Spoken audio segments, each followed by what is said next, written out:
Hello दोस्तों, नमस्कार। क्या हाल चाल है? बढ़िया सब लोग। दोस्तों, जैसे कि अभी ग्रुपों में सुन रहे हैं, कोई परेशान है कि यार मेरे को टोल नहीं मिला। आज गाज़ियाबाद गया था, टोल नहीं मिला। आज हरियाणा गया था, स्टेट टैक्स नहीं दिया। आपको क्या लगता है, ये सब यूं ही हो रहा है या कि कुछ पर्पसली हो रहा है, जानबूझ के हो रहा है? एक्चुअली क्या है ना, बहुत सारे लोग हैं कि बस आँख मीच के काम किए जा रहे हैं। उन लोगों को क्या मिल रहा है, क्या नहीं मिल रहा है, क्या ले रहे हैं, क्या नहीं ले रहे हैं, उससे कोई मतलब नहीं हो रहा है। क्यों? क्योंकि आधे लोग तो नौकरी कर रहे हैं, आधे लोग ठेके पे चला रहे हैं। उनको इस चीज़ से कोई मतलब ही नहीं है कि क्या मिल रहा है, क्या नहीं मिल रहा है, क्या बच रहा है, क्या नहीं बच रहा है, उससे कोई मतलब ही नहीं है। बस आँख मीच के गाड़ी चलाना है और चलाते रहना है। दोस्तों, क्या आपको लगता है कि आप 14-15 घंटे गाड़ी चला के अगर ये 700-800 रुपये बचाते हो? क्योंकि कोई भी एक अभी आम आदमी है, आम ड्राइवर है, तकरीबन 1800-2000 का काम करके ले जा रहा है, लेकिन वो ये नहीं सोच रहा कि इस गर्मी के अंदर उसको 2 बार फ्यूल भी डलाना पड़ रहा है, एसी भी ठीक कराना पड़ रहा है और गाड़ी भी मेंटेन करानी पड़ रही है। बस ये तो देख लेता है कि मैंने आज 2000 का काम कर लिया, लेकिन ये नहीं देख रहा है कि 2000 के किराए में आपको बचा क्या, टोटल आपको मिला क्या। क्या कभी आपने कभी सोचा है कि ये क्यों हो रहा है, किस लिए हो रहा है? मैं आपको बता दूं, आज के टाइम पर आप लोगों को नो प्रॉफिट नो लॉस पर लाकर खड़ा कर दिया है सरकार ने और ऐप बेस्ड कंपनियों ने। ठीक है जी, मैं पहले भी आपको बता चुका हूं, लेकिन आप लोगों की समझ नहीं आ रहा शायद। लेकिन जब समझ में आएगा ना, जब बहुत देर हो चुकी होगी, बहुत ही देर हो चुकी होगी। तो मैं सभी साथियों को कहना चाहता हूँ कि भैया अभी भी समय है। और अभी ये मत समझो कि आपके पास बहुत ज़्यादा समय है, बहुत बड़ा समय है। आपके पास कोई बहुत बड़ा समय नहीं है, अभी बहुत बड़ा समय नहीं है आपके पास, बहुत ही कम समय बचा है। आप अपने रोज़गार को बचाना है तो आपको बोलना पड़ेगा, चिल्लाना पड़ेगा, क्योंकि बिना बच्चे के रोए तो माँ भी दूध नहीं पिलाती है। वो भी बोलती है कि बेटा सो रहा है तो सो जा, खेल रहा है तो खेलता रहे, तेरे को दूध की तो कोई ज़रूरत है ही नहीं। ठीक है भाई, अब बात आती है आपके स्टेट टैक्स और टोल टैक्स की। अब आपको मालूम है कि आप पास खरीदते हैं, पहले पास खरीदते थे तो एक पास का आपका 3000 रुपये का खरीद के आप 6000, 8000, 10,000 तक उस पास से इनकम कर लेते थे। लेकिन आज के टाइम पर आपके पैर में बेड़ियां डाल दी गई हैं, आपके काम के अंदर ताला लगा दिया गया है कि आप 3000 रुपये का पास खरीदेंगे तो आपको केवल और केवल 3000 रुपये ही मिलेगा। समझिए भाई साहब। और स्टेट टैक्स आप जितने का खरीदते हैं, जैसे आपने मानो गुड़गांव का स्टेट टैक्स 1250 का है, हालांकि उसमें लगता तो है काफ़ी ज़्यादा पैसा, क्योंकि 1250 का जैसे गुड़गांव का टैक्स का जो पर्ची कटता है वो उसमें आपको लगता है कि 1250 रुपये लगे, नहीं लगे भाई साहब। उसमें 2500 रुपये 2400 रुपये से कम आपका काउंटर साइन होता ही नहीं है।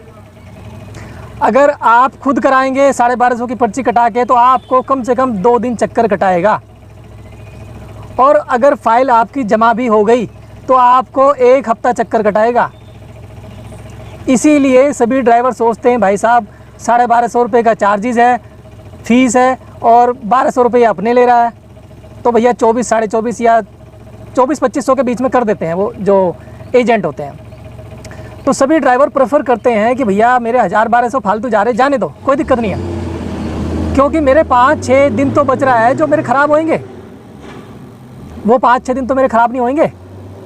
एजेंट आपको फ़ोन कॉल पे बोलेगा कि आप आरसी की फ़ोटोकॉपी भेज दो, आरसी की कॉपी, इंश्योरेंस की कॉपी, फिटनेस की कॉपी, 2-3 मेन जो पेपर हैं आपके, वही मांगता है, ज़्यादा कुछ भी नहीं मांगता है। और वो आपका टैक्स काट के शाम को आपको व्हाट्सअप कर देता है, ये लो जी आपकी स्लिप, और आपसे जो है 24-2500 रुपये पेटीएम करा लेता है। लेकिन अगर आप मैनुअली जाएंगे तो वहाँ पर आपको 1250 की रसीद तो कटेगी, लेकिन आपको कम से कम 50 डॉक्यूमेंट, कभी आप गाड़ी का ये लाइए, गाड़ी का वो लाइए, अपना फ़ोटो लाइए, गाड़ी का फ़ोटो लाइए। भाई साहब इतने सारे पेपर आपसे मांग लिया जाएगा कि आप हाथ जोड़ोगे कि मेरे बाप मुझे नहीं कराना यार, तू ये ले 1200 रुपये पकड़ फालतू, और 1200 रुपये फीस ले, ये ले 2400 रुपये ले, तू कर। ये हालात हैं गुड़गांव के। गुड़गांव फरीदाबाद में जो ये अथॉरिटी है, ये हाल है वहाँ के। ठीक है। तो सरकार तो ये समझती है कि हम केवल 1200 रुपये का दे रहे हैं, ओला उबर भी समझती है कि भैया इनको तो 1200 रुपये लग रहे हैं, लेकिन उसको ये नहीं पता लग रहा है कि हमको 2-2.5-3 हज़ार रुपये लग रहा है, उसको नहीं पता उसको। इसीलिए वो तो सिर्फ यही कहती है कि भैया तुम्हारी 1200 रुपये की पर्ची कटी, 1200 रुपये ले लो, बस बात खत्म है। महीने में आपको केवल 1200 रुपये ही टैक्स मिलेगा, स्टेट टैक्स।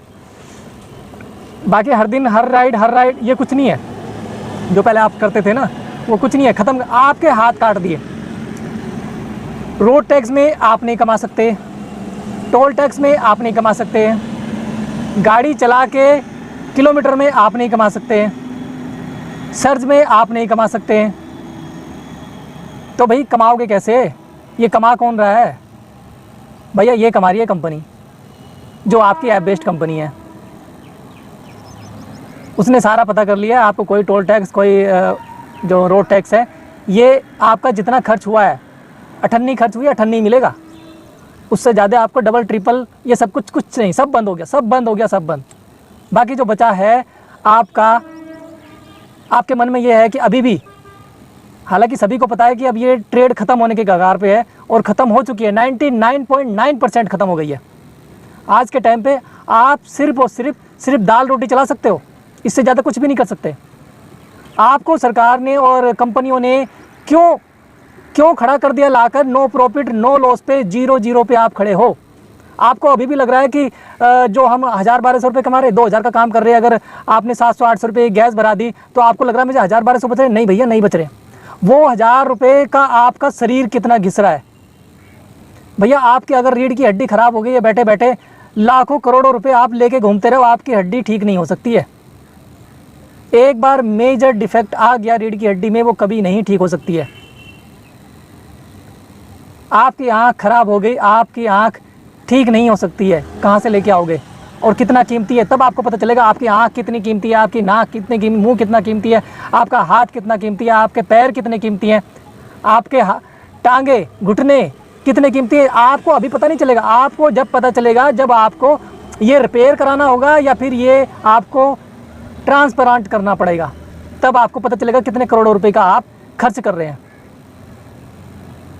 तो मेरे दोस्तों, अभी भी आप समझ जाओ, सुधर जाओ और इसके लिए आवाज़ उठाओ।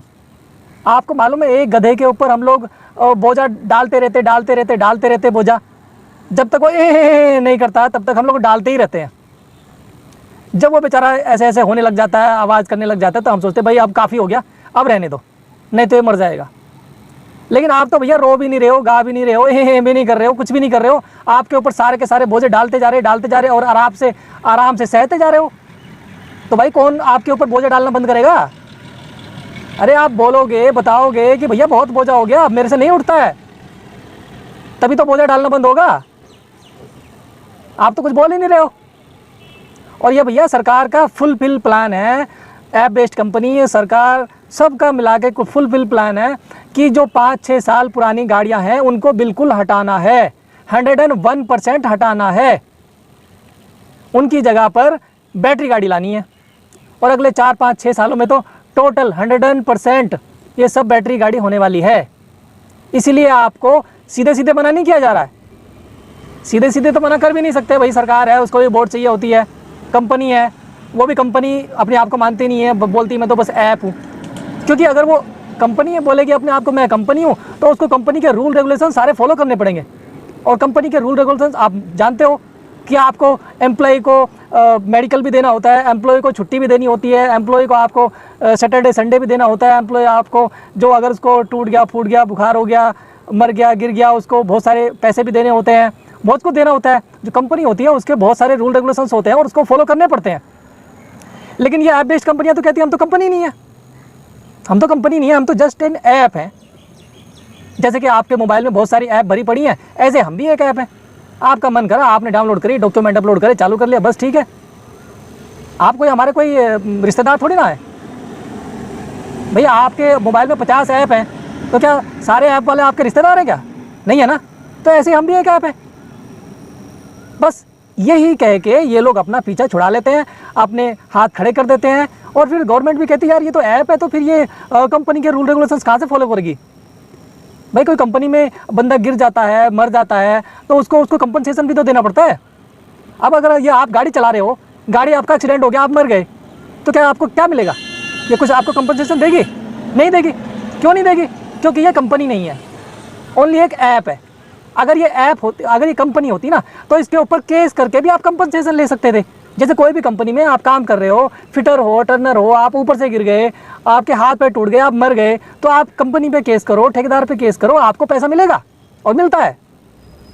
लेबर कोर्ट में चले जाओ। लेकिन आप ऐप बेस्ड कंपनी में गाड़ी चला रहे हो, आप कितना भी कोर्ट केस कर लो, कितना भी लेबर कोर्ट में चले जाओ, आपका कुछ नहीं होने वाला। कितने ड्राइवर आजकल रोड पे मरते हैं, क्या मिलता है उनको? कुछ भी नहीं, क्योंकि ये कंपनी नहीं है, ये एक ऐप है, और पब्लिक को दिखाती है कि मैं तो बहुत बड़ी कंपनी हूँ और मैं सबको सेफ्टी दे रही हूँ। भाई किसी को सेफ्टी नहीं है, कुछ भी नहीं है, कोई अठन्नी नहीं मिलने वाली किसी को।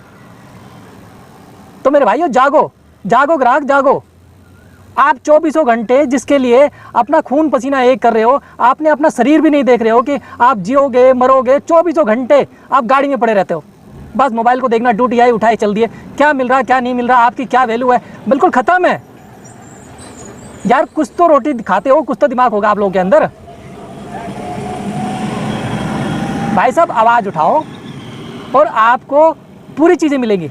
आप बाहर चले जाओ, आपको उबर कंपनी ने अपने एम्प्लॉयज़ को, उनको ड्राइवर्स को एम्प्लॉयज़ माना है। अखबार में तो पढ़ा होगा आप लोगों ने। भाई यूएस में और अदर कंट्रियां हैं, वहाँ पर उन लोगों ने केस किया था कि हम लोग इनके लिए काम कर रहे हैं तो हम एम्प्लॉय माना जाए, अदरवाइज हम काम नहीं करेंगे। सबने गाड़ी बंद कर दिया था, केस चला, केस जीत गए। आज ऐप बेस्ड कंपनियों ने उनको एम्प्लॉय माना हुआ है और उसको सारे खर्चे भी मिलते हैं। भैया आपको क्यों नहीं मिल सकते हैं? आप लोग क्यों नहीं जग सकते हो? तो जगो भाई जगो। कोई भी जो एसोसिएशन है, संस्थाएं हैं, उनसे मिलके रहो। आपको जानकारी लेनी है तो भारतीय चालक एकता संघ एक संस्था है जो जन सेवा ड्राइवर पार्टी भी है, आपको पूरी जानकारी देगी, आपकी पूरी हेल्प करेगी। आइए, मेरा ही आप नंबर ले लीजिए 8130628347।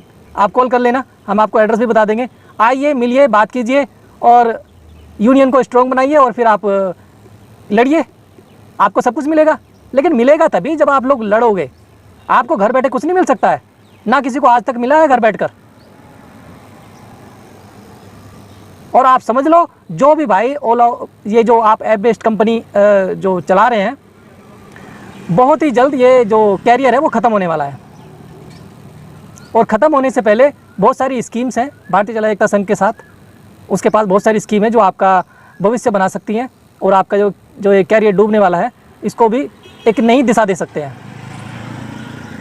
तो दोस्तों, मैं आपको एक बार फिर बता दूं कि बहुत जल्द ये आपका ऐप बेस्ड कंपनियों का जो है कार्य ख़त्म होता जा रहा है। आप अपने खुद के एक बिजनेसमैन बनो, खुद के कस्टमर बनाओ, खुद कस्टमर को ढूंढो और उनको अच्छी सर्विस दो, ताकि वो कस्टमर आपको खुद डायरेक्ट कॉल करे और आपको एक नया बिज़नेस मिले। यहाँ से आपको कुछ नहीं मिलने वाला है। अगर ज़्यादा जानकारी आपको लेनी है तो आइए भारतीय चालक एकता संघ के ऑफिस या फिर कॉल कर लेना। आपको नंबर बता दिया गया है, ये स्क्रीन पे भी नंबर चल रहा है। आप आ सकते हैं, जानकारी ले सकते हैं और जागरूक बन सकते हैं। जय हिंद, जय भारत। नरेश कुमार।